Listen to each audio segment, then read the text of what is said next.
Audio book वाङ्मय 66 युग निर्माण योजना दर्शन स्वरूप व कार्यक्रम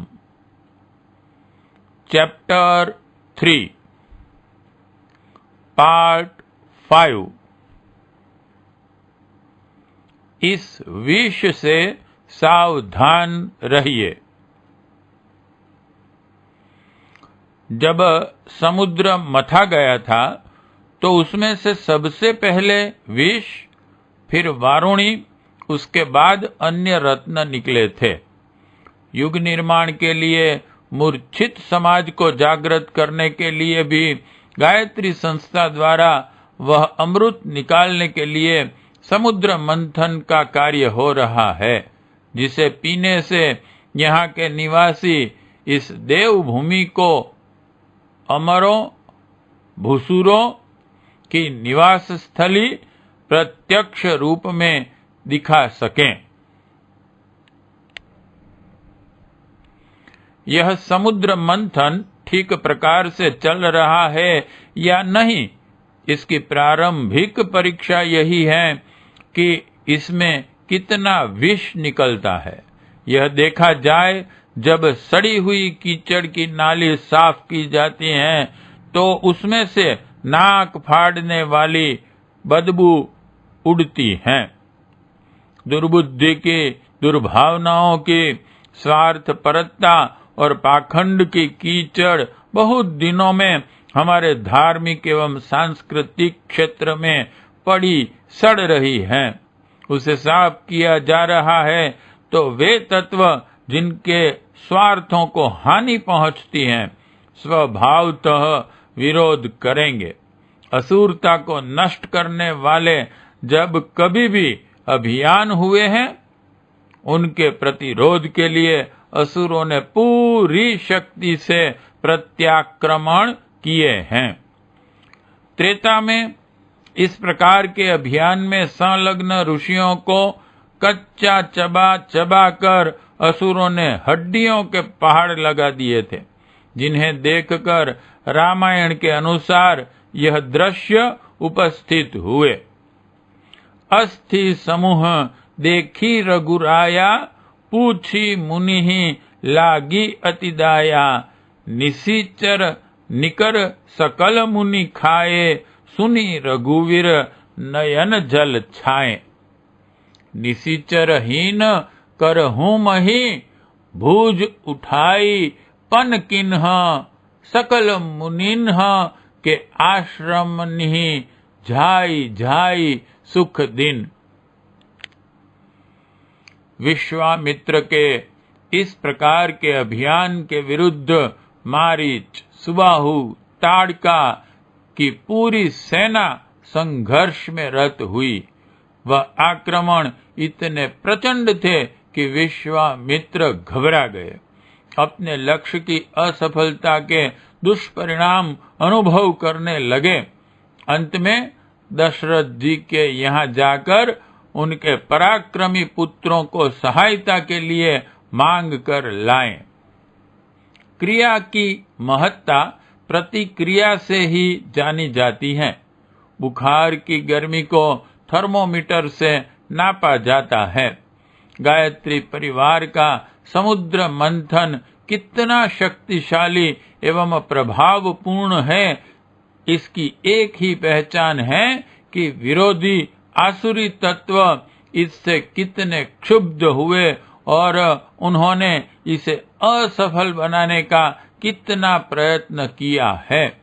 जहाँ तक सूचनाएं प्राप्त हुई हैं, विरोध, निंदा, आक्रमण के समाचार जगह जगह से आ रहे हैं। यह बड़े संतोष के समाचार हैं। उन्हीं के आधार पर दो बातों का पता लग सकता है। 1. अपना कार्य कितनी उच्च स्थिति में है। यदि अपना कार्य नगण्य होता तो उसका विरोध भी नगण्य ही होता। यदि कार्य में कुछ गहराई है तो उसे असफल होने के लिए असुरता उतने ही तीव्र प्रयत्न करेगी। 2 अपने कार्यकर्ताओं की श्रद्धा कितनी सच्ची है। यदि ढीले मन के, अस्थिर विचारों के, अधूरे विश्वास के अपने परिजन हैं तो वे आसानी से बहक जाएंगे, मति भ्रम में उलझकर इस अलभ्य अवसर से हाथ खींच लेंगे। कोई कोई तो सहयोग छोड़कर विरोधी भी बन जाएंगे, किंतु जो सच्चे होंगे वे आड़े वक्त में काम आने वाले सच्चे मित्रों की तरह अंत तक मोर्चे पर डटे रहेंगे। कार्य की महत्ता तथा साथियों की श्रद्धा की परीक्षा विरोधी आक्रमणों के अतिरिक्त और किसी भी प्रकार नहीं हो सकती, क्योंकि सच्चाई में 1000 हाथी के बराबर बल होता है और सत्य रूपी प्रहलाद की रक्षा भगवान नृसिंह स्वयं करते हैं। नृसिंह मनुष्यों में जो सिंह स्वरूप वीर पुरुष हैं, वे धर्म वृक्ष को गिरने न देने के लिए अपना पूरा सहयोग देते हैं। राम और लक्ष्मण विश्वामित्र रूपी प्रहलाद के लिए नृसिंह ही थे। जब कभी भी अधर्म धर्म को नष्ट करने वाले कठोर आक्रमण करते हैं, तब संरक्षक नृसिंह भी सामने आ ही जाते हैं और धर्म की नैया डूबते डूबते बच जाती हैं। गायत्री परिवार के कार्यक्रमों के पीछे, इस महान यज्ञानुष्ठान के पीछे सत्य की दैवी शक्ति मौजूद है। इसलिए इसमें से किसी को भी विचलित होने की रत्ती भर भी जरूरत नहीं है।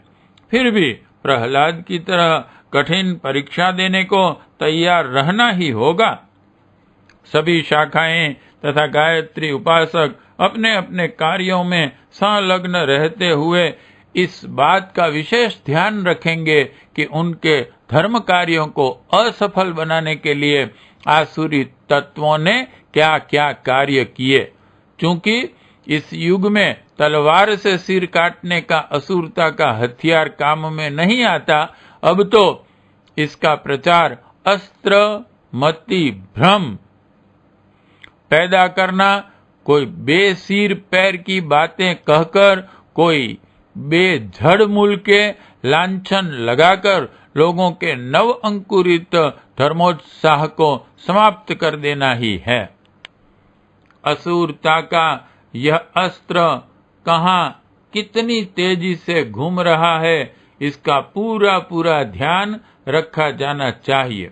साथ ही यह भी देखना चाहिए कि उस आक्रमण से अपनी सेना के कितने साथी घायल हो गए, कितने पीठ दिखाकर भाग गए तथा कितनों ने उनका मुकाबला किया। नृसिंह का कार्य किन किन वीर पुरुषों ने कितनी सीमा तक पूर्ण किया। युग निर्माण के लिए आध्यात्मिक अमृत निकालने के प्रयोजन से जो समुद्र मंथन हो रहा है, उसकी शक्ति अब तक किस सीमा तक पहुंच चुकी, इसकी जांच इस समय करनी है।